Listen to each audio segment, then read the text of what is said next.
يبصرون আসমান এবং জমিনে যা কিছু আছে সব আল্লাহ পাকের, আর যে সব ফেরেশতারা তার নিকটে আছে তারা সবাই আল্লাহ পাকের বندگی করছে।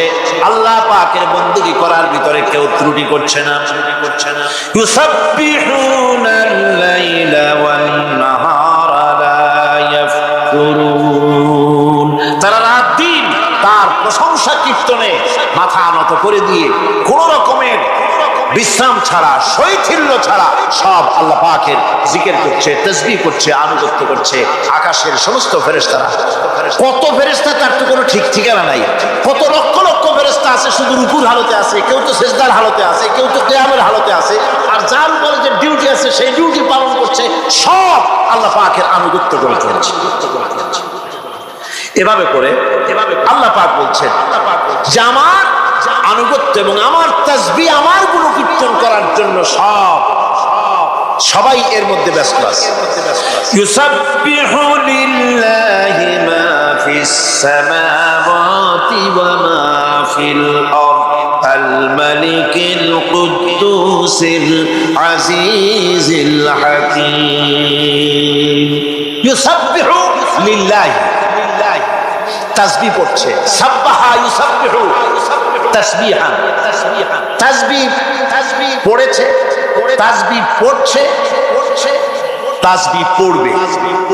কিয়ামত পর্যন্ত যা কিছু আছে আকাশে, যা কিছু আছে জমিনে, যা কিছু আছে মাঝখানে, সব তাসবিহ করছে। কার?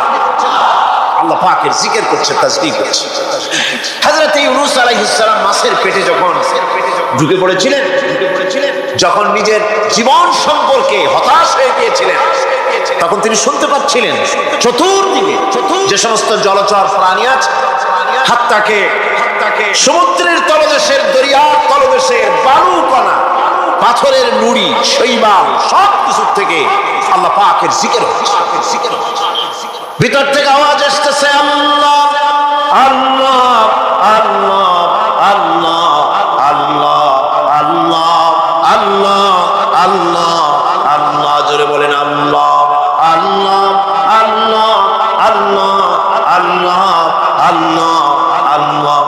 হযরত ইউনূস আলাইহিস সালাম তখন বললেন, লা ইলাহা ইল্লা আনতা সুবহানাকা ইন্নী কুনতু মিনাজ জালিমিন। লা ইলাহা ইল্লা আনতা, তুমি ছাড়া কোনো ইলাহ নাই। আমি তোমার প্রশংসা করছি, আমি তোমার পবিত্রতা ঘোষণা করছি। আমি নিজের উপর জুলম করেছি। গাছপালা, তরুলতা সব তাসবিহ করছে, জিকির করছে। কার? আল্লাহ পাক। এই জন্য রাসূল কারীম সাল্লাল্লাহু আলাইহি ওয়াসাল্লাম বলেছেন, গাছের পাতাটিও ছিল না। প্রয়োজন হলে গাছটা কেটে গেল, কিন্তু বিনা প্রয়োজনে গাছের পাতাও ছিল না, কারণ গাছের পাতা আল্লাহ পাকের জিকির করছে। কার জিকির করছে? গাছপালা, তরুলতা, কীট পতঙ্গ সব আল্লাহ পাকের তাসবিহ করছে, জিকির করছে। কোরআনে কারীম বলছে, ওয়ালিল্লাহি মুলকুস সামাওয়াতি ওয়াল আরদি ওয়া ইলাল্লাহিল মাসির। আকাশ মণ্ডল এবং জমিনের বাদশাহী আল্লাহ পাকের, এবং তারই কাছে আমাদের সকলকে ফিরে যেতে হবে। মালিক হচ্ছেন তিনি, মালিক হচ্ছেন তিনি। আর তার তাসবিহ আকাশ জমিন, যা দেখতে পাই, যা দেখতে পাই না, এর মধ্যস্থিত যা কিছু আছে সব কিছুই আল্লাহ পাকের তাসবিহ গুণকীর্তনে সব নিরত আছে, নিরত আছে। অন্য আয়াতে আল্লাহ পাক বলেন, ওয়ালাহু মান ফিস সামাওয়াতি ওয়াল আরদি কুল্লুন লাহু কানিতুন। আসমান এবং জমিনে যা আছে তা সবই আল্লাহর নির্দেশের সামনে মাথা নত করে দিয়েছে। শুধু তাই নয়, শুধু তাই নয়, আশ-শামসু ওয়াল কমারু বিহুসবানিন ওয়ান নাজমু ওয়াশ-শাজারু ইয়াসজুদান। সূর্য এবং চন্দ্র হিসাব অনুযায়ী আবর্তিত হচ্ছে, এবং বৃক্ষ এবং নক্ষত্র রাজি সিজদায় রত হয়ে আছে। সব আল্লাহ পাকের সামনে মাথা নত করে দিয়েছে। এই ইবাদত, তাসবিহ আর আহকা অনুবর্তিতা, নিয়মানুবর্তিতা, সচেতনতা, সকল কিছু সকলেই মিলে আল্লাহ পাকের একটু ধূলিকণা থেকে শুরু করে পাহাড় পর্বত পর্যন্ত সব আল্লাহর নিয়ম কানুন মেনেই চলছে। আপনি দেখতে পাচ্ছেন সমুদ্রে যে জোয়ার এবং ভাটা হয় তার নির্দেশে হয়, তার নির্দেশে হয়। আরো লক্ষ্য করুন, সমুদ্রের পানি লবণাক্ত, এই নোনা পানি, সমুদ্রের নোনা পানিগুলি পদ্মা, মেঘনা, যমুনা, ব্রহ্মপুত্র, শীতলক্ষা, সুরমা, এসব মিষ্টি পানির ভিতরে জোয়ারের টানে লবণাক্ত পানিগুলি ঢুকে যায়। আবার ভাটির টানে মিষ্টি এলাকার পানিগুলি সব গিয়ে সমুদ্রের মধ্যে নোনা পানির মধ্যে চলে যায়। মাঝখানে কোনো পার্টিশন নাই, মাঝখানে কোনো হেজাব নাই, কোনো বেড়া নাই, বাদ নাই। অথচ নোনা পানি মিষ্টি পানির ভিতরে গিয়ে মিষ্টি পানিরে নোনা বানায় না, নোনা পানি মিষ্টি এলাকায় গিয়ে মিষ্টি পানিরে নোনা বানাইতে পারে না। এই যে আল্লাহ পাকের হুকুম মেনে সব চলতেছে, জোয়ার ভাটাগুলি হতেছে, রাত আর দিন চলতেছে। রাত 12টার সময় সূর্য এসে বলে না রাত সর, আমি এখন দিন বানায় বানাবো। বেলা 12টার সময় রাতের আগমন করতে পারে না। লাশ-শামসু ইয়ানবাগী লাহা আন তুদরিকাল কমারা ওয়ালাল লাইলু সাবিকুন নাহার ওয়া কুল্লুন ফি ফালাকিন ইয়াসবাহুন। সূর্য চাঁদকে অতিক্রম করতে পারে না, চাঁদ সূর্যকে অতিক্রম করতে পারে না, কারো সঙ্গে কারো বাধা হয় না, টক্কর লাগে না। সব আল্লাহ পাকের হুকুম মেনে ইলা আজালিন মুসাম্মা, নির্ধারিত সময় পর্যন্ত সবাই যাতায়াত করবে। শুধু তাই নয়, আল্লাহ পাকের এক বিরাট সিস্টেম, এক বিরাট কুদরতের মাধ্যমে গোটা পৃথিবী চলছে, এর কোনো পরিবর্তন হবে না। নারকেল গাছে কোনোদিন বেল হবে না, বেল গাছে কোনোদিন তাল হবে না, কাঁঠাল গাছে কোনোদিন খেজুর হবে না, আবার খেজুর গাছে কোনোদিন লিচু হবে না। হবে নাকি? ওয়ালান তাজিদা লিসুন্নাতিল্লাহি তাবদীলা। আমার প্রকৃতির আইনের মধ্যে, আমার ল অফ নেচারের ভেতরে কোনো পরিবর্তন হবে না, সবগুলি আমার আইন মানতে হবে। এখন হতে পারে এমন যে ব্যক্তি আল্লাহরে মানে না, ব্যক্তি বোঝেন না নাকি? বোঝেন না? একটা মানুষ আল্লাহরে মানে না, ও না মানতে পারে যে জিহ্বাটি দিয়া বলে দেয়ার ইজ নো গড, স্রষ্টা বলতে কেউ নাই, যে জিহ্বাটি দিয়া বলে সে জিহ্বা হুকুম মানে কার? আল্লাহ পাকের হুকুম। কিরকম? জিহ্বার উপরে যদি তিতা রাখে আপনি বলেন তিতা থুইছি, তাতে কি হয়েছে? খবরদার তিতার টেস্ট নিবি না, তিতা টক এই টেস্ট দিতে পারবি না। আপনার কথা জিহ্বা শুনবে? শুনবে না। ওর উপরে যে নির্দেশটা আছে সেই নির্দেশ অনুযায়ী সে কাজ করবে। টয়লেটে গিয়ে আপনি না কেড়ে কবেন যে খবরদার, আমি একটা বিরাট অফিসার, অনেক টাকা পয়সার মালিক, অথবা বিরাট একটা মন্ত্রী টন্ত্রী কিছু একটা, সবাই আমার হুকুম মানে, তোকেও মানতে হবে। খবরদার দুর্গন্ধ যেন নাকের মধ্যে না ঢোকে, নাক আমি চাবি ধরতে পারবে না। শুনবে না কে? শুনবে। নাক হোক, কান হোক, চোখ হোক, মুখ হোক, প্রত্যেকটা অঙ্গ প্রত্যঙ্গ, এগুলি সব হুকুম মানে কার?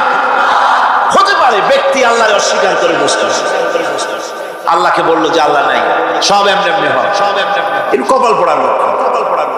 কিসের লক্ষণ? কপাল পড়ার লক্ষণ। সব বোঝে, একটা মাইক দেখলে কয় যে না কেউ এটারে বানাইছে। এই যে একটা ভিডিও ক্যামেরা, এটা কেউ দেখলে বলবে যে কয়েকজন আলেমে মিলে ফু দিছে আর অন্য একটা মাইক কি বল ক্যামেরা বলবে কেউ? কোন পাগলেও কবে? এই প্যান্ডেলটা দেখে কি মনে হবে?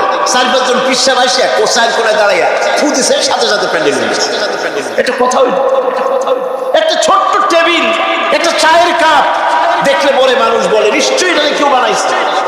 আজিব, এত বড় বিশাল আকাশ, এত সুন্দর জমিন, এত সুন্দর দেহ, এই মানুষ, গাছপালা, তরুলতা, কীট পতঙ্গ, পাহাড়, নদ নদী, সব কিছু দেখে কেবলমাত্র কপাল পড়াই বলতে পারে যে কেউ নাই। এমনি এমনি হয়েছে। আজিব তামাশা, আজিব তামাশা। এমনি এমনি একটা চাউল তৈরি হয় না, একটা ডিম তৈরি হয় না, এমনি এমনি পৃথিবীতে হয়ে গেল। সবগুলির পেছনে আল্লাহ পাক আছে, তিনি সৃষ্টি করেছেন। এখন উপাস্যের প্রতি উপাস্যের প্রতি এই সৃষ্টি মানুষের দৃষ্টি আকর্ষণ করে। উপাস্য পাও না, কে আল্লাহ তা ঠিক পাও না, তা দেখাবার জন্য এই পৃথিবীর আল্লাহর সৃষ্টি প্রত্যেকটি পদার্থ, প্রত্যেকটি জিনিস ইঙ্গিত করে নিঃসন্দেহে কেউ না কেউ আছে, আর তার নাম হচ্ছে আল্লাহ। তার নাম কি? আরো জনে বলেন, নাম কি?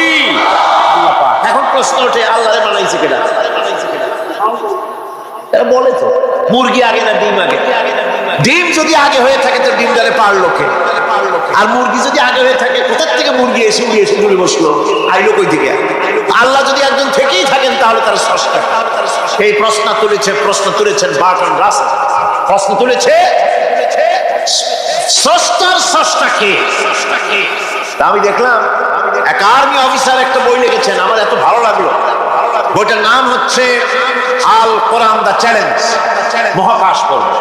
দারুণ লিখেছেন তিনি, আপনারা যদি পান খুঁজে নিয়ে পড়বেন।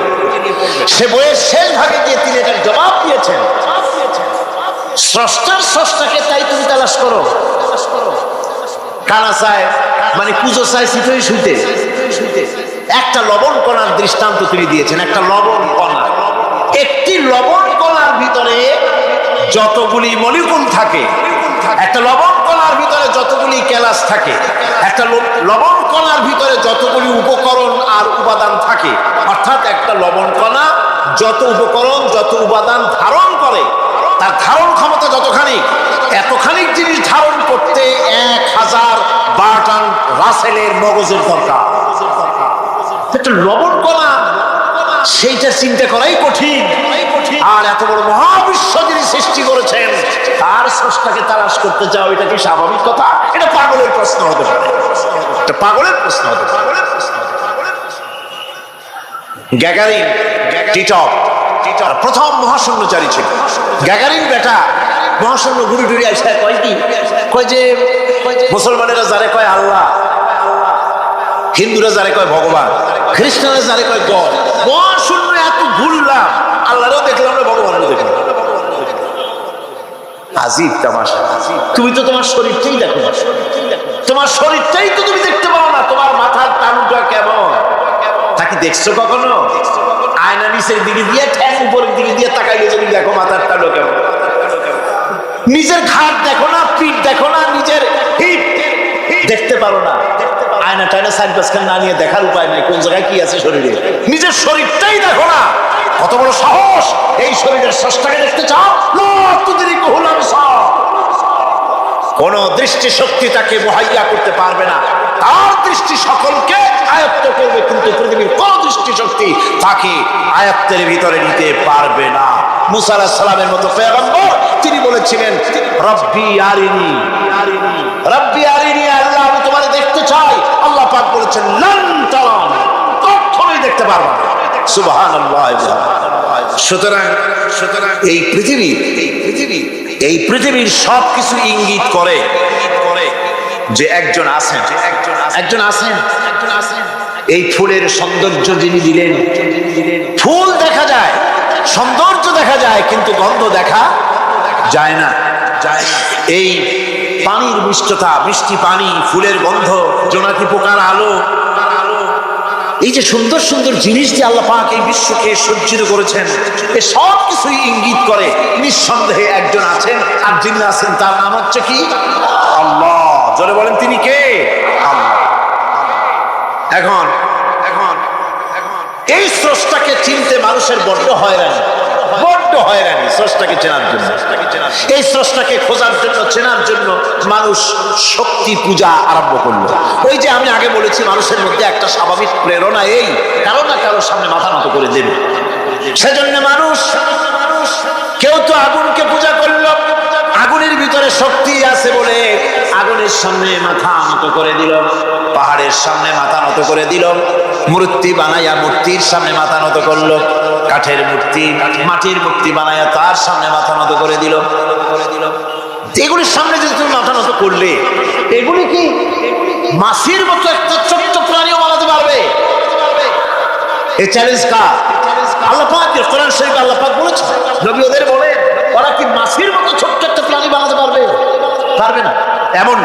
ওদের সামনে যে খাদ্যগুলি রাখা হয়, মূর্তি মূর্তি বানায় সামনে যে খাদ্য রাখা হয়, এই খাদ্যের উপরে যদি মাছি পড়ে খাবারগুলি উড়াই নিয়ে যায়, অথবা ওদের নাকের উপর এসে যদি মাছি এসে পড়ে, এই মাছিটাকে এতগুলো হাত সাথে একটা টোকা দিয়ে একটা মাছিকে উড়াই দিতে পারবে না। পারবে? পারবে না। সুতরাং বুঝতে হবে, একথা বুঝতে হবে, স্রষ্টাকে তালাশ করতে গিয়ে মানুষেরা আগুনের পূজা করলো, পাথরের পূজা করলো, গাছের পূজা করলো, মাছের পূজা করলো, সাপের পূজা করলো, বাঘের পূজা করলো, শেষ পর্যন্ত সেক্সুয়াল অর্গান, এটার বাংলা করলাম না, এটারও পূজা করলো, এটাকে একটা শক্তির প্রতীক মনে করে এটার সামনেও মাথা নত করলো। বন্ধুগণ, মাটির পূজা করলো, জমিনকে নিজের মা মনে করে এটার পূজা করলো, অথচ আল্লাহ পাক পরিষ্কার করে বলে দিয়েছেন, লা ইলাহা ইল্লা আনা ফা'বুদুন, আমি ছাড়া কোনো ইলাহ নাই, আল্লাহ ছাড়া কোনো ইলাহ নাই। কোরআনে কারীম বলছে, ইন্নাল্লাযীনা তাদউনা মিন দুনিল্লাহি ইবাদুন আমসালুকুম, আল্লাহ পাক বলেন, আমাকে বাদ দিয়ে তোমরা যার সামনে মাথা নত করো, যার সামনে পূজা করো, অর্চনা করো, বন্দেগী করো, ওটা তোমার মতো আমার আরেকটি গোলাম। তুমি যেমন আমার গোলাম, ওটাও আমারই গোলাম। একটু জোরে সোরে জিকির করেন, লা ইলাহা ইল্লাল্লাহ, লা ইলাহা ইল্লাল্লাহ,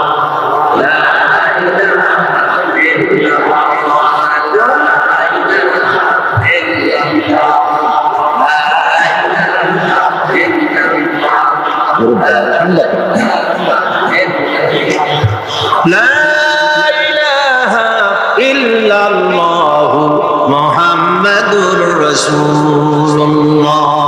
সুতরাং বোঝা যাচ্ছে আল্লাহ হচ্ছেন এক এবং একক। এই আল্লাহ সুবহানাহু ওয়া তাআলা তিনি বলছেন, আমাকে বাদ দিয়ে যার সামনে মাথা নত করো, ওরা আমার গোলাম। সূর্য কার গোলাম? চন্দ্র কার গোলাম? সাপ বলেন, বাঘ বলেন, আগুন বলেন, সব কার গোলাম? এগুলি সব কার কথা শোনে?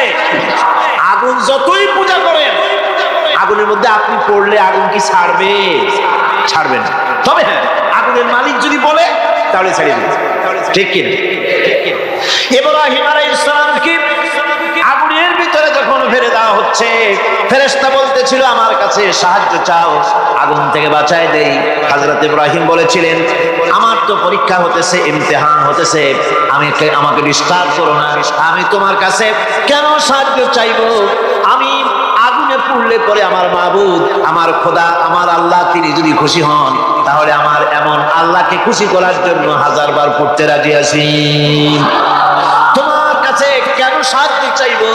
আমি তো অন্ধ, আল্লাহর ইবাদত করি না, যিনি আমার দুঃখ দুর্দশা নিজের চোখে না দেখেন। আগুনের মধ্যে পড়ে গেলেন, আল্লাহ পাক আগুনকে অর্ডার করে দিলেন, ইয়া নারু কুনি বারদাও ওয়া সালামান আলা ইব্রাহিম, আগুন আমার ইব্রাহিমের জন্য ঠান্ডা হয়ে যা, শান্তিদায়ক ঠান্ডা হয়ে যা। তাহলে দেখা গেল আগুনের মালিক হচ্ছেন আল্লাহ পাক।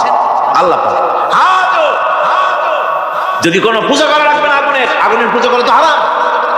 আগুন হচ্ছে আল্লাহর গোলাম, আল্লাহর সৃষ্টি, এটা হচ্ছে মাখলুক, আল্লাহ হচ্ছেন খালিক। বিশ্বকবি কবি সম্রাট আল্লামা ডক্টর ইকবাল কি সুন্দর করে বলেছেন, আজ ভি হো জো ইব্রাহিম কা ইমা पैदा, आज भी हो जो इब्राहिम का इमा पैदा, आग कर सकती है एक अंदाज गुलिस्तान पैदा। ইব্রাহিমের ঈমান যদি আজও কোথাও হয় বিদ্যমান, করতে পারেন অগ্নিকুণ্ডে খুবসুরত এক গুলিস্তান। এখনো যদি ইব্রাহিমের ঈমান যদি কারো মধ্যে জাগ্রত হয়, আর তাকে যদি আগুনে ভালানো হয়, সে আল্লাহ আজও আছেন না? নাই? আছে কিনা? আল্লাহু লা ইলাহা ইল্লা হুয়াল হাইয়ুল কাইয়্যুম। পড়েন সবাই, আল্লাহু লা ইলাহা কাইয়্যুম। তিনি সদা জাগ্রত, তিনি চিরঞ্জীব। সুতরাং মহান শক্তিধর আল্লাহ পাক, আর হচ্ছে সব গোলাম। তুমি গোলাম হইয়া আর এক গোলামের কাছে হাত পাতো, সে তোমারে কিচ্ছু দিতে পারবে না। আমি দৃষ্টান্ত দিতে গিয়ে বলি, একজন ভিক্ষুক সে যদি আর একজন ভিক্ষুকের কাছে গিয়ে বলে, ভাই আমারে 10টা টাকা দাও, সে 10 টাকা পাবে কই? সারাদিন খয়রাত করে পাইছে মোটে 5 টাকা, তোমার তো 10 টাকা দিতে পারবে না। ও ভিক্ষুক, তুমিও ভিক্ষুক। সুতরাং গোটা বিশ্ববাসী হচ্ছে আল্লাহ পাকের কাছে ভিক্ষুক। সব বলি কি ভিক্ষুক? প্রধানমন্ত্রী হোক, প্রেসিডেন্ট হোক, প্রধান সেনাপতি হোক, আল্লাহ পাকের দরবারে এগুলি কিচ্ছুই না, কিচ্ছুই না। গোলাম, এগুলি সব কি? গোলাম আর গোলাম। সুতরাং মাথা নত করা যাবে না কারোর সামনে। এই প্রকৃতি, এই নেচার শেখাচ্ছে একজন আছেন, সেটাকে বুঝতে হবে। বোঝার জন্য আল্লাহ কি দিয়েছেন? কি বোঝার জন্য আল্লাহ পাক মানুষকে ব্রেন দিয়েছেন, বিবেক দিয়েছেন। শোনার জন্য কান দিয়েছেন, দেখার জন্য চোখ দিয়েছেন। আল্লাহ পাক বলছেন, লাহুম কুলুবুন লা ইয়াফকাহুনা বিহা ওয়া লাহুম আইনুন লা ইউবসিরুনা বিহা ওয়া লাহুম আযানুন লা ইয়াসমাউনা বিহা উলাইকা কাল আনআম বাল হুম আদাল উলাইকা হুমুল গাফিলুন। আমি যাদেরকে কান দিয়েছিলাম, কলব দিয়েছিলাম, বিবেক দিয়েছিলাম, বিবেক দিয়ে সব বুঝলো, কিন্তু আমারে বুঝলো না। বিবেক দিয়ে সব বুঝলো, বিবেক দিয়ে সমস্ত জিনিস, নিজের স্বার্থের জিনিসগুলি বুঝলো, কিন্তু আল্লাহকে বুঝলো না। কান দিয়েছিলাম শোনার জন্য, গান শুনলো, বাজে কথা শুনলো, সব শুনলো, কিন্তু হকের দাওয়াত তার কানের মধ্যে ঢুকলো না। হক বুঝলো না, হক শুনলো না, হক দেখলো না, সত্যকে চিনতে পারলো না। আল্লাহ পাক বলেন, উলাইকা কাল আনআম, এরা হলো চতুষ্পদ জানোয়ার, পশু। আল্লাহ কয় না খালি পশু কইলে সারা, বালহো একেবারে পশুর চাইতো নিকৃষ্ট। কারণ হলো পশু অবিশ্বাসী নয়, পশু অবিশ্বাসী নয়, পশু কাফের নয়, পশু মুশরিক নয়, পশু মুরতাদ নয়।